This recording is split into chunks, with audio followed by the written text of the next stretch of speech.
I was first introduced to this kind of coffee about 10-15 years ago, and Dave Asprey has a company that he called the Bulletproof Executive. And one of the claims of fame, and probably the greatest fruit that came out of the Bulletproof Executive, is bulletproof coffee. Now, bulletproof coffee, as Dave Asprey is quick to say, is actually something that he sort of borrowed from the idea of yak butter in tea, which is up in Tibet. That's what they famously drink. He modified it. He worked it with coffee. So the ingredients are, number one, coffee. And the coffee to water ratio I use is 1 tablespoon of coffee to every 4 ounces of water. So if I make 24 ounces of coffee, liquid, brewed, I'll use 6 slightly rounded tablespoons of coffee. Use coffee that you think is fairly sure doesn't have mold in it. That's a deal that Dave Asprey talks about. You can hunt around for that. I just use fair trade organic, and that's good enough for me for now. The butter is grass-fed. The standard for the butter is Kerrygold, unsalted. That's a silver package. You can get it at the grocery store usually. I use butter that I got from Aldi's, which is grass-fed, and it's got salt in it, and it doesn't bother me. I got used to it. And then the coconut oil issue, I like using coconut oil rather than MCT oil. MCT oil is a derivative of coconut oil, and as a derivative, it's got all the medium chain fats in it, and they get rid of the others, and that's all it is medium chain, MC, medium chain, and I don't know what T stands for. But I like coconut for the taste of the coconut, and the other thing about coconut oil is that if you read in the Coconut Oil Miracle, there are actually some miracle stories about coconut oil and the way it can help neurological disorders. One guy in the Coconut Oil Miracle, I'm just telling the story that was in there, he took the clock test and scored at a miserable level. His clock test, where you draw a clock and you're supposed to put the hands on the clock and say 2 o'clock, let's say. You couldn't even tell it was a clock. You didn't tell it was a circle. There were just random lines scrawled all over the place. After, I want to say 2 months, 6 months, I don't know, whatever it was, after a certain amount of time, his wife fed him 2 tablespoons of coconut oil every day. And after a fairly brief amount of time, he was scoring out of the Alzheimer's range. In other words, he was making a clock. He was putting hands on it, and he could hit the time correctly. The argument here would be that we need saturated fat for our, what do they call it, myelin sheaths. I think it's the covering that covers the connections between your nerve endings. And without those, they start to short out and fray, and you get a lot of misfirings, and that looks like Alzheimer's and various kinds of palsies or whatever. Anyway, I started drinking this stuff back, 10 years ago, and I have it every single morning. It's nice. It's got a lot of calories in it. I don't worry about the fat aspect of it, especially if you do MCT oil, because that's supposedly a fat-burning oil. I don't know, it tastes good. And then you got to get a blender. I would use a glass carafe rather than a plastic carafe, but that's your experimentation. But this is the way you make it. That's what I do. Thanks for your curiosity, and I hope this does the trick.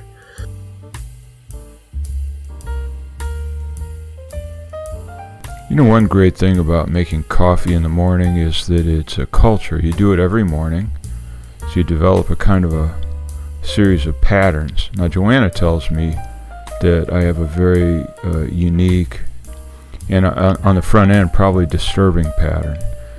And what I've got here, we're making bulletproof coffee, and the first thing you need for bulletproof coffee is water. Now, bulletproof coffee doesn't really mean it's bulletproof. Bulletproof means that Dave Asprey came up with it, and that's what he named it.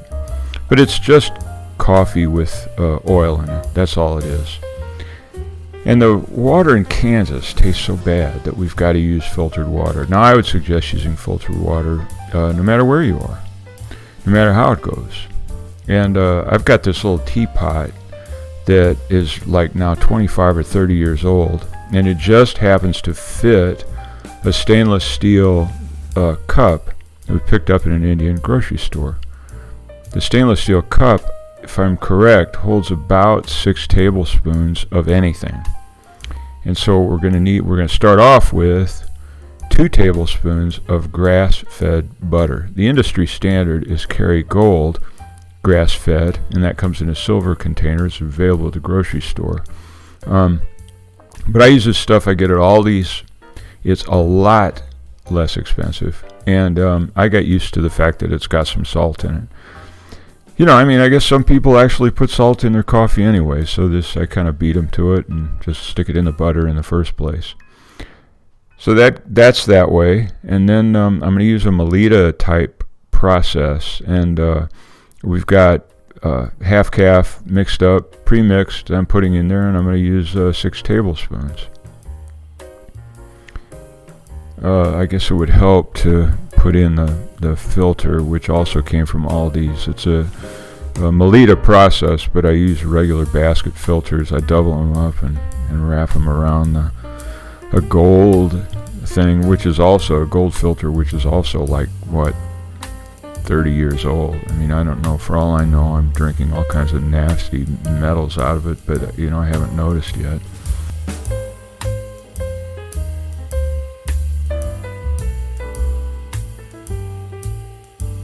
Count 1, 2,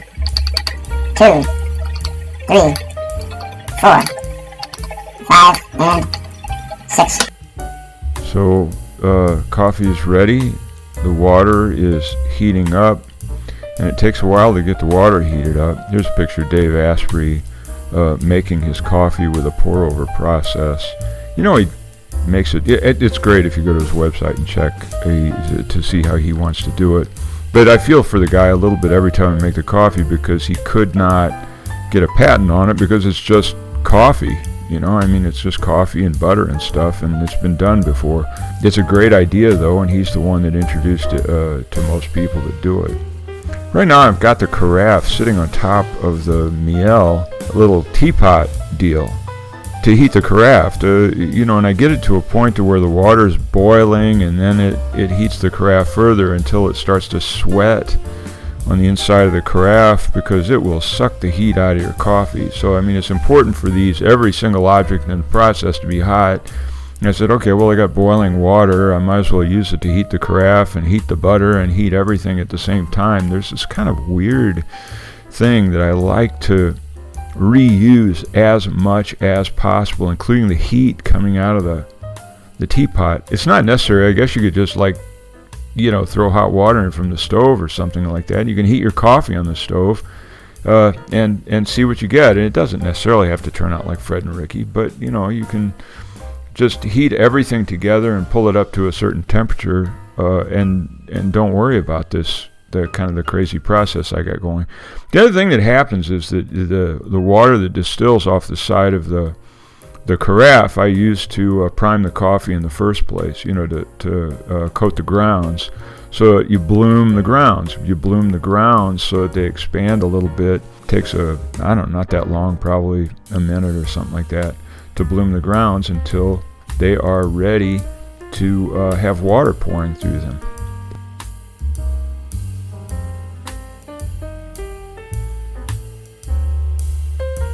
I don't have any fingernails, and so I've got to go through this sort of strange process, a little bit like handling radioactive materials in a laboratory, but to pull the butter out of the teapot.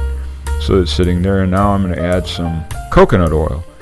Now you can use MCT oil, as I said earlier. The MCT oil is a derivative of coconut oil, but I like just using whole foods in the process, and also read a book called The Coconut Oil Miracle, which got me to this point of really getting interested in coconut oil, for all kinds of stuff, putting on your body and whatnot. Of course, that was an Ashtanga yoga thing as well. In Ashtanga yoga, because you're supposed to take a shower every single day when you're doing Ashtanga yoga, you got to put some oil back on your body.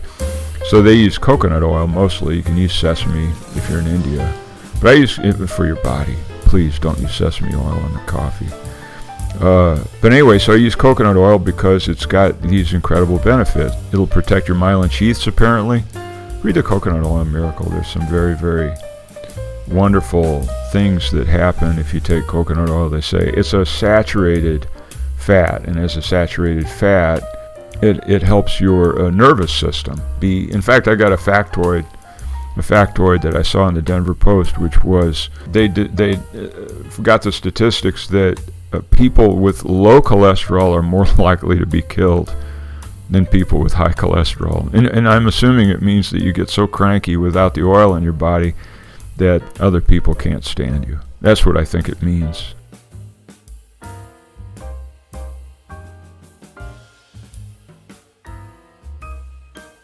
In any case, I now have to melt this all to try to keep it hot because the coconut oil isn't hot enough. So I'm going to put it in some hot water to melt that one down as well. But back to the saturated fat thing, there's a lot of mythology about fats, and that would be a thing where people say, well, I can't do that kind of coffee because it's got too much fat in it. Well, this fat is really good for you. Just read up on healthy oils.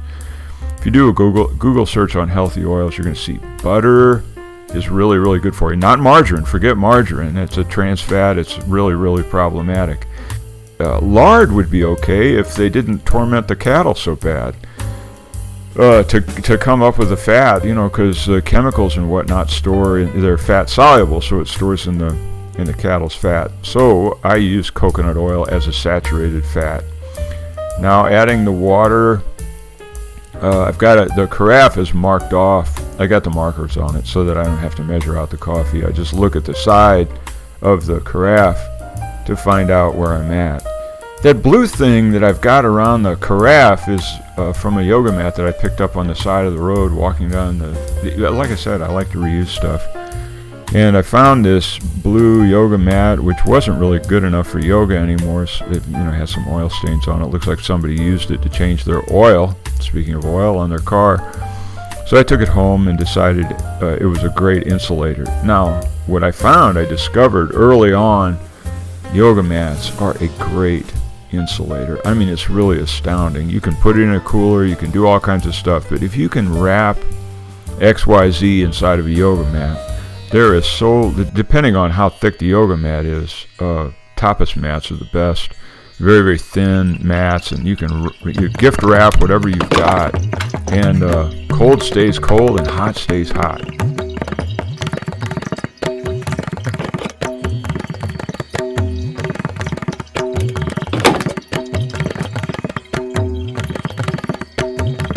Quite astounding. So I'm using a yoga mat to wrap the coffee and pour in the water, checking it to be sure that I'm up to the right level, because nothing is, there's some things more depressing, but it's kind of depressing when I overdo the water and I end up with too much water and weak coffee. It's not worth it. So you want to do like 1 tablespoon per 4 ounces, and you can even go beyond that, but I find that to be pretty strong if I use slightly rounded tablespoons.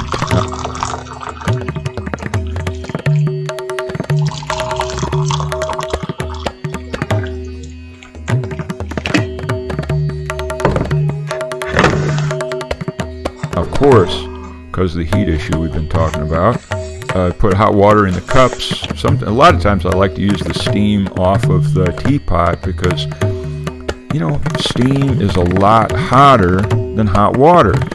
It's explosively hot. Hot water is 180 degrees, but steam is like 180 plus, however many calories it takes to turn into steam. So when I've got it up to level, I add the butter and the oil to the carafe. Now, if you notice, I'm going to have a different color lid because this lid is slightly larger because it hadn't been shrunk from the heat. These plastics, I forget what kind of blender this is, but I got it at a yard sale. But the white one is, I bought 2 separate blenders, whoever makes this thing. I think it's, I can't remember. In any case, the white lid fits a little bit tighter because since I'm making 24 ounces, which gives Joanna and I both a cup, it's really at the capacity of the carafe. It spills out. So right now I'm adding the last part of the coffee that I picked up in the little stainless steel job because I don't want to waste the butter that's coated the inside of the stainless steel job, right? That's where the oil was. So I use the leftover of the coffee drippings, and I just clean out the stainless steel cup so that I'm getting all the oil. Now I'm going through this mixing process. Like I said, it spills over. You can use paper towel. You might not have any of these problems. You might come up with a more elegant process. I don't know, it's okay with me. I've gotten into this thing of just doing this. Like I said, it's ritual, it's culture. And so part of the culture is keeping the coffee from spilling out of the carafe and down into the little lip, so that when I pour the coffee, it goes spilling out of the lip down below the way the carafe is built all onto the counter. So I don't like that to happen. So it's all in the name of reuse. Always trying to see what we've got and use it the best that we can without having to redo things. And so, whether it's making coffee or washing dishes, try to be as efficient as possible.